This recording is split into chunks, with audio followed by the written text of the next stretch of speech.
Hello, I'm Wilma Orsavia, 78 years old and retired public elementary school teacher since 2006. Like Anna, the prophetess who was married for only 7 years, becoming a widow, I too was married for just 9 years before I became a widow. However, unlike Anna, who dedicated herself entirely to the Lord, never leaving the temple in Jerusalem to worship, fast, and pray, my life was at the outset was focused on my profession as teacher and on being a single mother of 2 children. Although I attended Mass every Sunday, I did so out of obligation as a Catholic. My faith was weak. My catechism was lacking. I had no personal relationship with the Lord. I can honestly say that my attention was solely on my family's interests. Charity work and love for the poor were not in my dictionary. It wasn't until I returned to Daraga, my hometown, after 15 years of living in a different municipality where I had been assigned in my husband's place, that things began to change. I lived just across from Santa Rafaela dormitory, and in the course of their Sunday masses, I became friends with the sisters. They eventually invited me to become part of the ASI family. There I received formation and felt I belonged. The emptiness in my heart was filled by the daily Eucharist.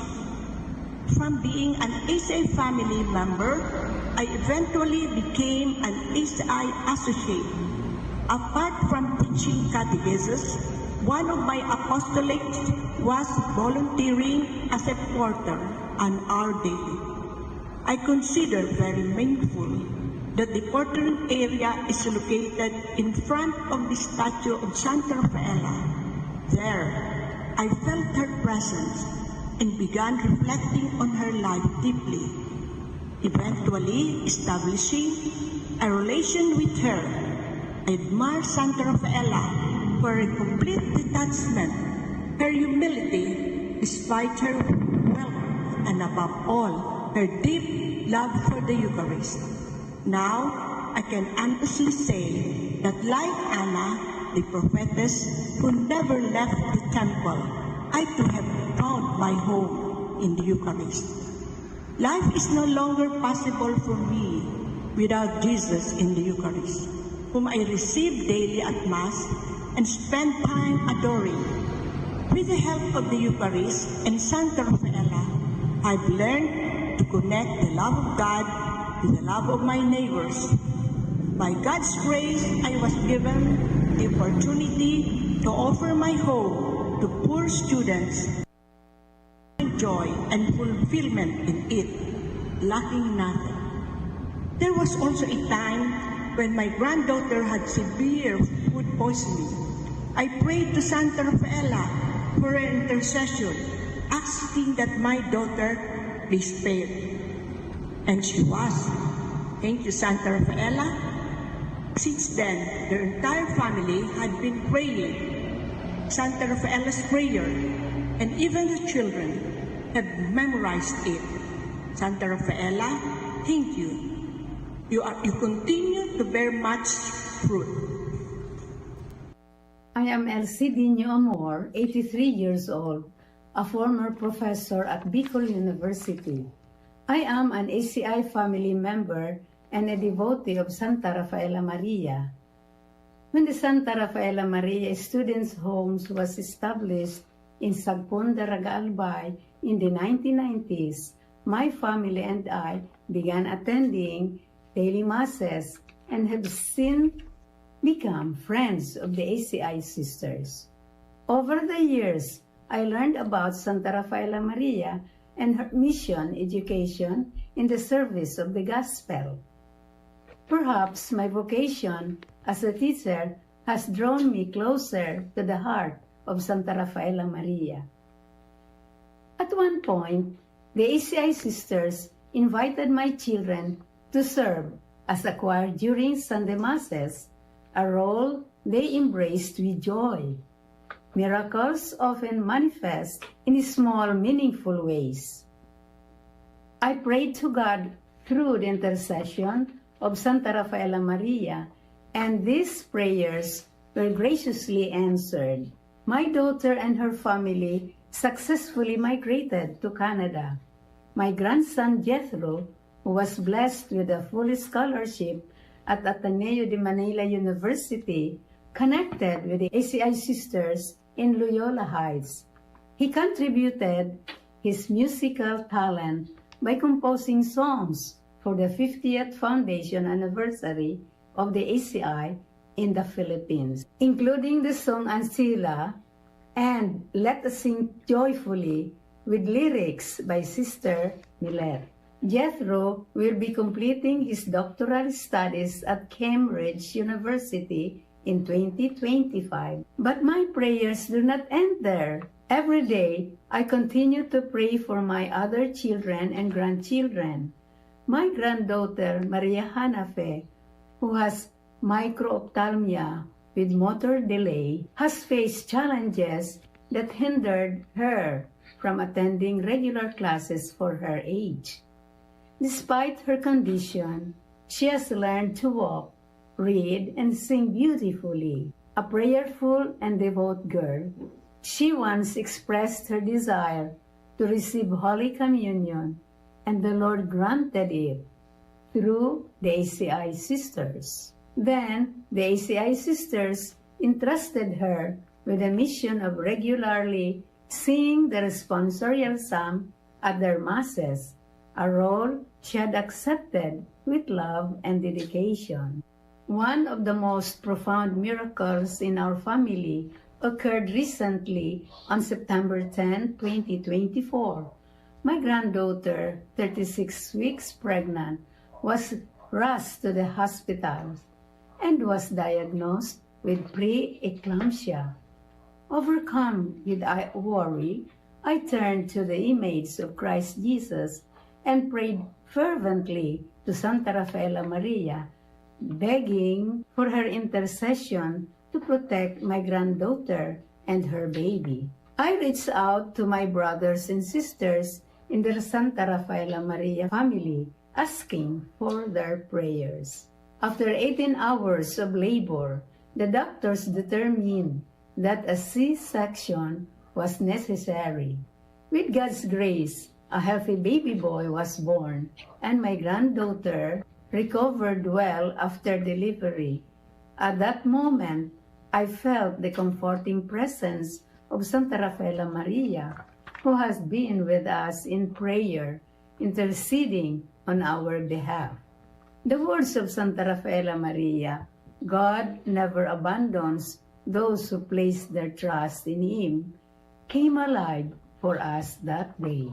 A song entitled Dear Santa Rafaela, with lyrics by Sister Ned, with music composed by my granddaughter Mecca, serves as a testament to her power of Santa Rafaela's intercession and my family's journey through life's trial. Our prayers were graciously answered, and I am certain that Santa Rafaela Maria has been with me throughout this journey. Thank you, Santa Rafaela, for continuing to bear fruits in our lives.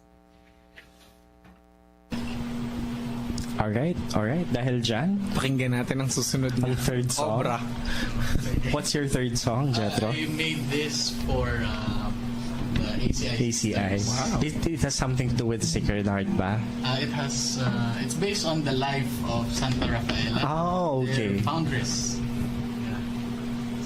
So it's the title is Ancilla because ACI means Ancilla Right. Cordis Jesus. Right.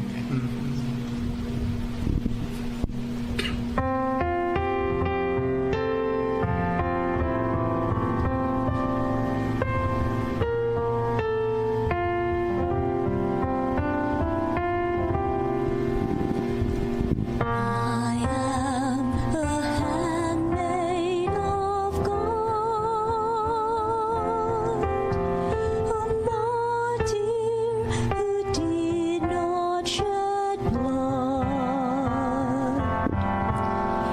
obscured and made useless, while I offer them kindness.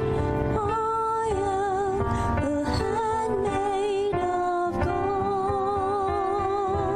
Love of God is divine, it's much sweeter than wine, and if all things must depart, I'll remain in His heart. My God loves me forever, and I love Him forever.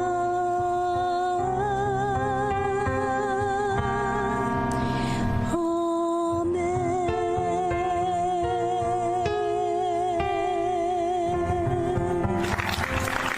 All right, that's a beautiful song performed by Sister Feda from the ACI Sisters. What's the title again? Anchila. Anchila. Oh, Anchila is Latin for handmaid. handmade. Technically, slave. So kung nanonood ng mga ACI Sisters, hello po. Kilala ko yung mga taga-ACI. You, kailan ka sasagot? See you. I am Esther N. Imperial, a retired nurse of the Bicol Regional Hospital Medical Center, 70 years of age, from Puruk 1, Barangay 1, AM's Barrio, Legazpi City. I am a ACI Associates and a daily mass goer. I had nipple retraction, among other signs, which made me to decide a checkup at Bicol Cancer Center last May 19, 2024, a day after the feast day of Santa Rafaela, Mary. I was diagnosed with left breast mass, rule of malignancy. Mammogram was done, and the result was left breast mass and a low suspicion of malignancy. This was referred to a doctor and scheduled for ultrasound guided core needle biopsy of left breast mass. I had a feeling of fear and anxiety, but I continuously prayed for healing through the intercession of Santa Rafaela Mary. June 11, 2024, I underwent the biopsy. During the procedure, aspiration done importance. First 3 specimens collected was only blood, and the fourth one was a piece of tissue. The breast mass seemed to have melted into blood, I believe. For me, it's a miracle. God is good. I was overcome with joy, and tears filled my eyes. The biopsy result last June 18, 2024, with fragments of tissue chronically inflamed, breast left aspirate was positive for atypical cells and degenerated blood specimens only. My experience made my life closer to God and of service to Him. I am Aurelia Buitre, married with 3 children, and an ACI family for many years, a lover of Santa Rafaela. I am an American and a Filipino citizen, but I chose to come home to the Philippines because of the Holy Eucharist. Unlike in America, here in Dalaga, I can attend Mass and make my adoration daily. A testimony of God's love to Saint Rafaela Mary. Here's my story. A sunny and warm morning of February 24, 2024, around 10:30 in the morning, I went home after my regular adoration. I was at the front gate and saw a jeepney on the bridge. I can pass through without any hassle, I thought. When I was at the middle of the street on the pedestrian lane, the jeepney stalled right in front of me. Looking down, if my feet were run over, but to my surprise, the distance between the front spare tire of the jeepney and my chest was only 4 inches. And all of a sudden, there was a strong force that pushed me back from where I came from. Landing on the street gutter, I lifted my feet to the sidewalk and held onto the fence. Realizing that I am safe, I said, "Thank you."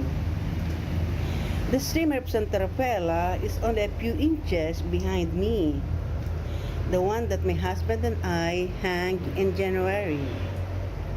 I always greet her whenever I pass by.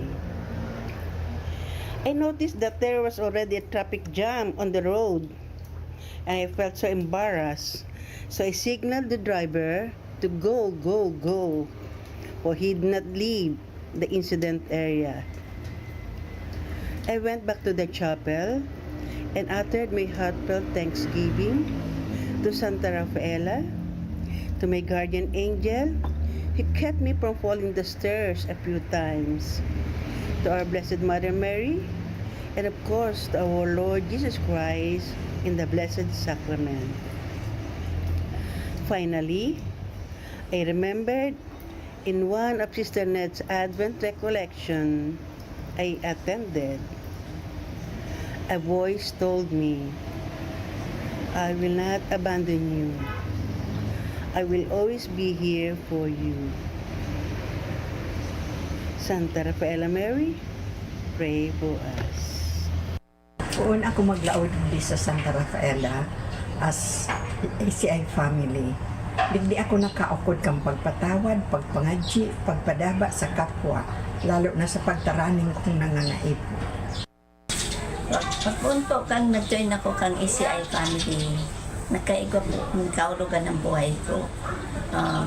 Naging yung health ko, unang-una yung health ko, tapos naging maayos po yung ano ko, finances. Kasi dati ano ako, so Santa Rafaela is really sarap ko siyang talagang nakatabang po sa kuya. Inspirasyon ko kay Santa Rafaela, halik kay Santa Rafaela, ang matapat na paglingkod sa kagurangnan. Na ang paglingkod sa kagurangnan may kaugmahan, kaya mamahon ako maglingkod sa kagurangnan. Si Santa Rafaela, iyon sa kuyang modelo, as in inspirasyon na maaraman, maisabuhay ang buhay ng sarong laiko as in misyonaryo. Sa pang-oral daw kong pagkabuhay, sa pamilya as in sa kapwa, na ang sentro, iyon ang Eucharistia as in ang adoration. Para sa akin, ang ACI family is a gift. A gift from the Lord and a gift from Santa Rafaela. So, dahil sa aking ACI family, mas nagkaroon ako ng opportunity na madipen ang aking spiritual life, lalo na ang devotion sa Blessed Sacrament. Papasalamat din ako sa mga natutunan ko, sa mga virtues ni Santa Rafaela na minonorish ko sa aking puso at sa aking buhay. And it gives me a constant reminder to try my best to live a good Christian life. Nagpapasalamat din ako sa aking community kasi dahil sa ACI family, nagkaroon ako ng isang loving community, a supportive community. So thank you ACI family, thank you ACI congregation.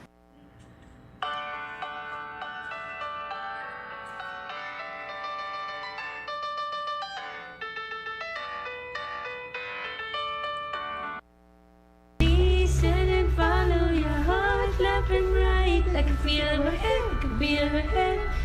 God takes up every corner of my mind. Listen and follow your heart, left and right. I can feel overhead, can be overhead. God takes up every corner of my mind. Listen and follow your heart, left and right. I can feel overhead, can be overhead. God takes up every corner of my mind. Listen and follow your heart, left and right. I can feel overhead, can be overhead. God takes up every corner of my mind.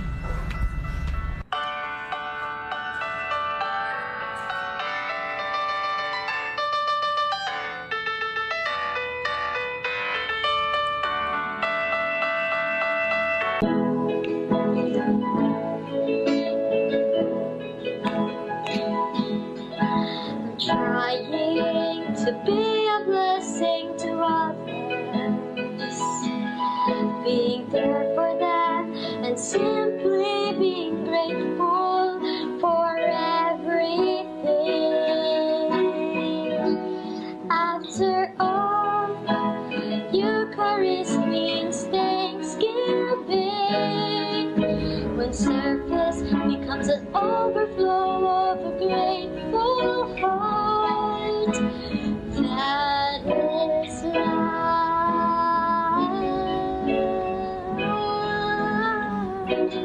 Thank you, dear Santa Rafaela. I know how much you always love us. Thank you for witnessing a good Christian life to the youth of this generation. Radyo Balagon ka ito, DCGB Ngunyan, ang nainot, pirming nanginginutan. Always number one. Always number one. DCGB, 729 kHz. Enod sa Bareta, Enod sa Gabos. An oras hatod sa Indokang Optin Lutein Capsule. Alagaan ang paningin sa tulong ng Optin. Kitang-kita ang kalusugan ng mata. Artisan Joint Supplement. Bumabagal ang galaw dahil sa joint pain at arthritis. Mag-Artisan. Plemex for Kids. Mommies, agapan agad ang ubo at plemang nakabara. Pambatang lagundi. Plemex! Hatid po sa atin ng RightMed dahil gusto ng RightMed na gumaling kayo. Noon hanggang ngayon, lamang ka sa malaman. Plemex. Pag may ubo o hika, Plemex agad. Basta lagundi, Plemex. Liver Aid Silimarine Capsule. Ang good drinks at good food, perfect combo. Isama pa ang Liver Aid. It's liver lover, boys. Ubo ng anak, nakababahala, baka plema. Para dyan, Plemex for Kids ang pambato ko. Ang Plemex for Kids ay gawa sa lagundi. Tinutunaw at pinalalabas ang plema. Ginhawa para sa bata, peace of mind para kay mommy. Camille Prats Yambal po, nagfi-flex for Plemex. Pambatang lagundi, Plemex! Vitex Segundo L is the generic name of Plemex for kids. If symptoms persist, consult your doctor. Mommies, agapan agad ang ubo at plemang nakabara. Pambatang lagundi, Plemex! Pag may barya, mag-McSaver Snack and Match na sa McDo. Ching, ching, snack a ching. Ching, ching, snack a ching sa McDo. 59 lang may snack ka na. At 25 mamag-float ka pa. Yeah! Ching, ching, snack a ching.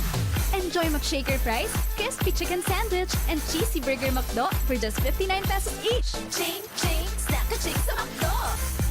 McSaver Snack and Match. Enjoy it only at McDonald's. Available from January 20 to April 30, 2025 only. Per DTI Fair Trade Permit number FTEB 211559 series of 2025. Ang Biogesic for Kids na inakaipuhan ni Shake, syrup formula na para kung may kalentura ang aki. Buwas agad, inom agad! Biogesic for Kids, mas pinagaling, magpagaling versus previous formulation. Unilab yan. Paracetamol is the generic name of Biogesic. If symptoms persist, consult your doctor. Biogesic for Kids. Now in syrup formula. Di na kailangang i-shake. Kaya buhos agad, inom agad.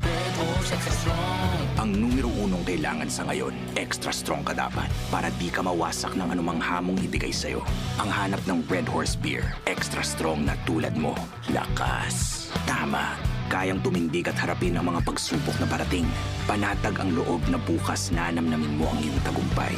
Lakas ng tama pero di wasak sa hamon ng bukas. Red Horse Extra Strong, the #1 extra strong beer in the world. Drink responsibly. Red Horse Extra Strong, the #1 extra strong beer in the world. Numero 1, tulad mo. Drink responsibly. Tuhod, siko, baywang, pag laging pasan ang sakit sa kasukasuan, sign na yan ng arthritis o joint deterioration. Karaniwan kapag nagkakaedad na, kailangan ng tibay at ginhawang makakapitan. Kaya ng artrisin yan. May undenatured type 2 collagen at methylsulfonyl methane na maaaring makatulong protektahan ang kalusugan ng kasukasuan.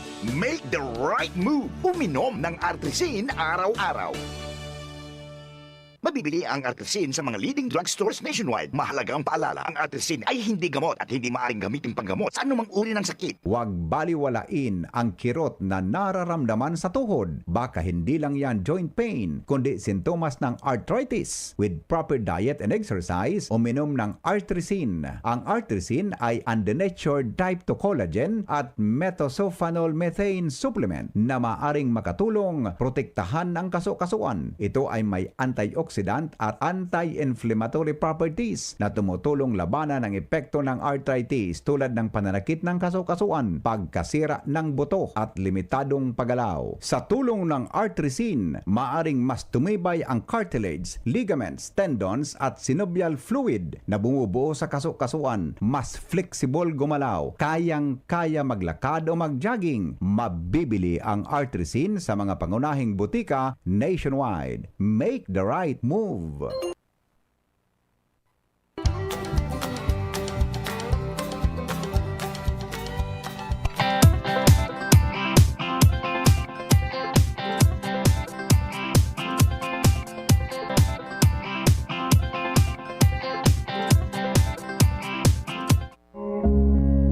Welcome to the special edition of our program entitled Dear Santa Rafaela. There's a famous quote which says that gratitude is the language of the heart. It increases happiness, soothes the nervous system, and reduces depression and anxiety. Let's find out how our letter sender lived out this volume, which is very close to the heart of our saint. There are two interesting things about our letter sender for today. First, she belongs to the Generation Z or Gen Z. That's so many generations apart from that of our saint, who is celebrating the 100th anniversary of her death. Secondly, her name is Rafaela, or Ella for short. Was this just a coincidence? Let's start reading her letter. Dear Santa Rafaela, allow me to start with a confession of my conviction that you have always known me ever since I was in my mommy's tummy. Perhaps it was because my mom would often mention your name when she was pregnant with me, while caressing her belly and whispering some prayers, I guess. No wonder I was named Rafaela. I baptize you in the name of the Father, and of the Son, and of the Holy Spirit. Amen. She said she got it from the saint she honored, and that's you. As a way of thanksgiving, she had it rough. Oh, my poor mom. She braced herself for it courageously, in the way you, Santa Rafaela, embraced life's challenges. You inspired my mom to trust and surrender everything to God. Like you, Santa Rafaela, whom I fondly call my Lola Santa Tucayo, which means grandma's namesake, I'm the youngest in the family. And like my mom, who stayed at Santa Rafaela Dormitory, indeed a home away from home, I'm also a proud Dormy, a full-blooded Rafaelian. And this is my second year of staying here, together with my beloved Louise. Just like any other normal teen, I'm a multitasker, techie and trendy. I enjoy hanging out with friends, laughing, eating, singing, playing instruments, or just simply being with them. I also love to do TikToks.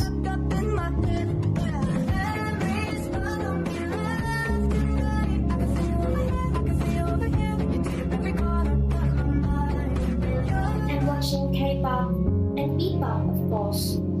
But then, study should be on my top list.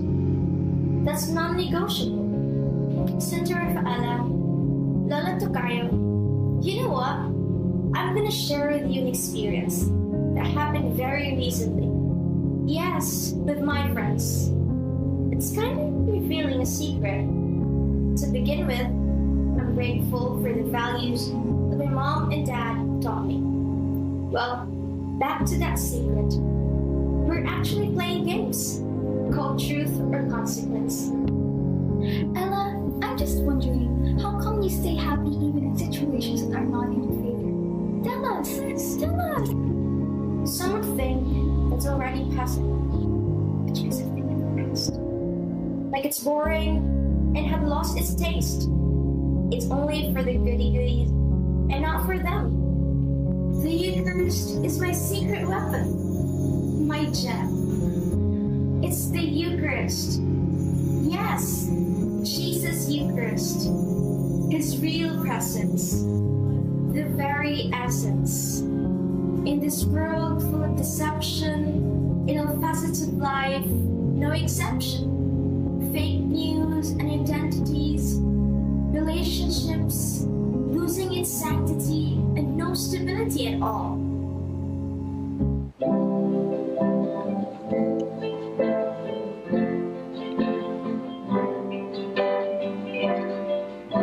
The Eucharist goes beyond the ritual, a relationship with God deep and real.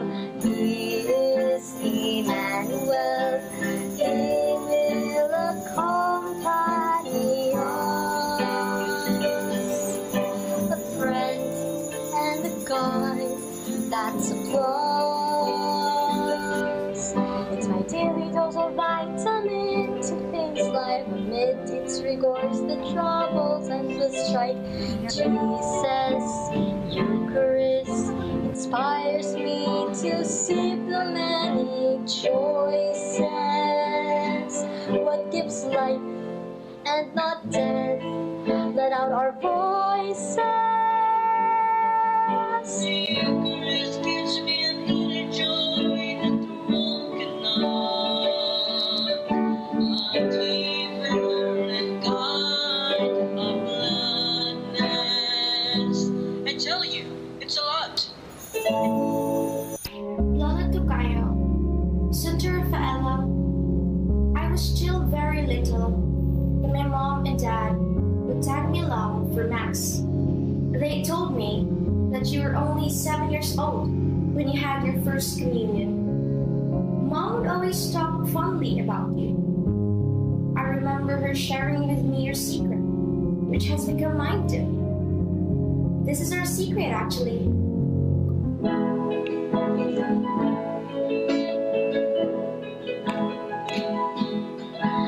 trying to be a blessing to others, being there for them and simply being grateful for everything.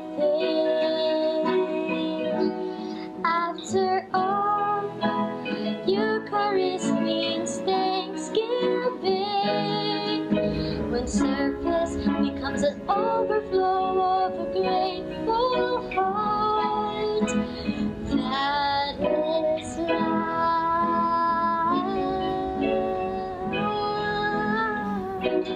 Thank you, dear Santa Rafaela.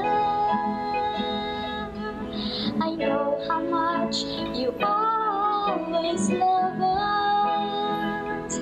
Thank you for witnessing a good Christian life to the youth of this generation.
Live out our secret.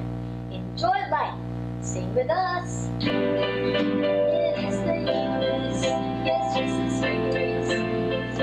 It's the very essence. It is the Eucharist. Yes, Jesus Eucharist. It's His presence. It's the very essence. It is the Eucharist. Yes, Jesus Eucharist. It's His presence. It's the very essence.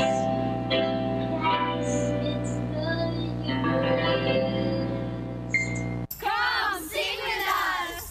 It is the Eucharist. Yes, Jesus Eucharist. It's His presence. It's the very essence. It is the Eucharist. Yes, Jesus Eucharist. It's His presence. It's the very essence. Yes, it's the Eucharist.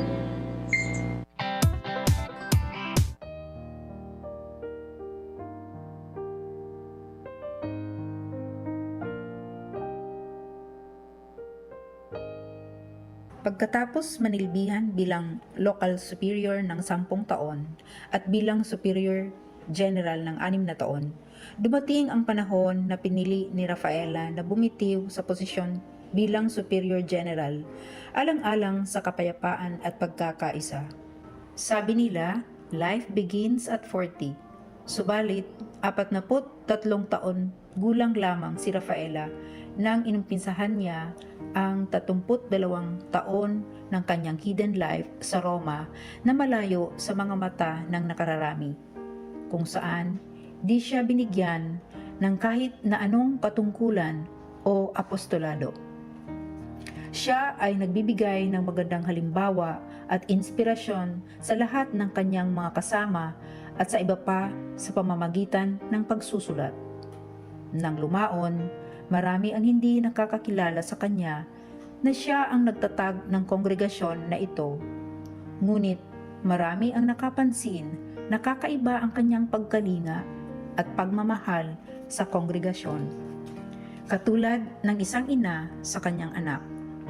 Ang adoration ay napakahalaga kay Rafaela. Kahit na hirap siya dahil sa kanyang sakit sa tuhod, nagpapasama siya kung saan mas nakikita niya ang Santisimo Sacramento. Tinanong siya ng infirmarian na si Sister Luisa. Mother, ano pong lagi mong sinasabi sa kanya? Tinitingnan ko siya at tinitingnan niya ako. Siya ay patuloy na umunawa, nagpatawad at nagmahal sa mga taong nananakit sa kanya. Totoo nga pala na ang tunay na kaligayahan ay di maaaring mawala sa taong may tiwala at pagmamahal sa Diyos na nakaukit sa Eucharistia. isang kasiyahan na di kayang ibigay at alisin ng mundo. Panginoon, salamat po sa iyong walang hanggang pagmamahal. Nawa ang buhay ko ay patuloy na maging testimonyo ng pag-ibig mo. Sa kabila ng kanyang mga paghihirap, kasama na ang sakit sa tuhod, kung saan apektado na ang buto. Di pa rin nawawala sa kanya ang sigla at kasiyahan na galing sa malinis na kalooban. 8 buwan siya bago siya binawian ng buhay na hindi na makatayo dahil sa grabing impeksyon ng kanyang tuhod. Isang araw, binisita siya ng isang batang madre. Mother, mayroon akong sugat sa daliri. Naku, napakasakit niyan. Pero wala ito sa sakit na dinadanas mo sa iyong tuhod. Hindi, dahil ang daliri ay mas sensitibo at may mas maraming ugat, kaya mas masakit kaysa sa tuhod. Hiniling niyang siya ay tumanggap ng Holy Viaticum sa araw ng Huwebes, araw ng institusyon ng banal na Eukaristiya. Pagkatapos ay nangumpisal. Maraming madre ang nakapalibot sa kanya. Nang siya ay dalawin ng isang madreng malapit sa kanya, sinabi niya, Handa na ang aking bagahe at handa na rin ako sa biyahe. Ano pong ibig mong sabihin, Mother? Ako ay nakapagkumpisal na at tatanggap ko na rin ang huling sakramento. Nang makita niyang naiyak ang kanyang kausap, sabi niya, Sa langit, magiging kasama tayo sa koro ng mga handmaids, nagsasaya kasama ang Diyos.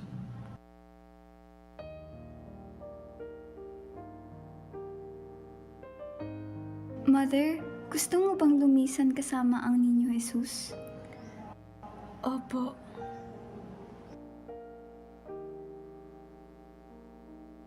Pagkatapos noon, ay parang di na siya nakakakilala, pero sinasambit niya ng paulit-ulit ang pangalan ni Jesus hanggang sa huli ng kanyang buhay dito sa lupa. Siya ay namatay sa edad na 75 na may ngiti sa kanyang mga labi at nag-uumapaw na kapayapaan. Pagkatapos ng 27 taon, siya ay idiniklarang blessed ni Pope Pius XII noong May 18, 1952 at noong January 23, 1977, 100 taon matapos matatag ang kongregasyon, si Rafaela ay idiniklara ni Pope Paul VI bilang isang santa. Palakpakan natin si Santa Rafaela Maria, ang ating patron, sa sentenaryo ng kanyang kamatayan.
sa Radyo DZGB ang programang Usapang Consumer at Negosyo. Programang magtataunin kasimbagan sa saindong mga kahapotan tungkol sa pagninegosyo. Magdadara nin kadagdagang impormasyon mapadapit sa mga diretsyon nin mga konsumidor asin mga giya kung paano maging mga responsableng parabakan.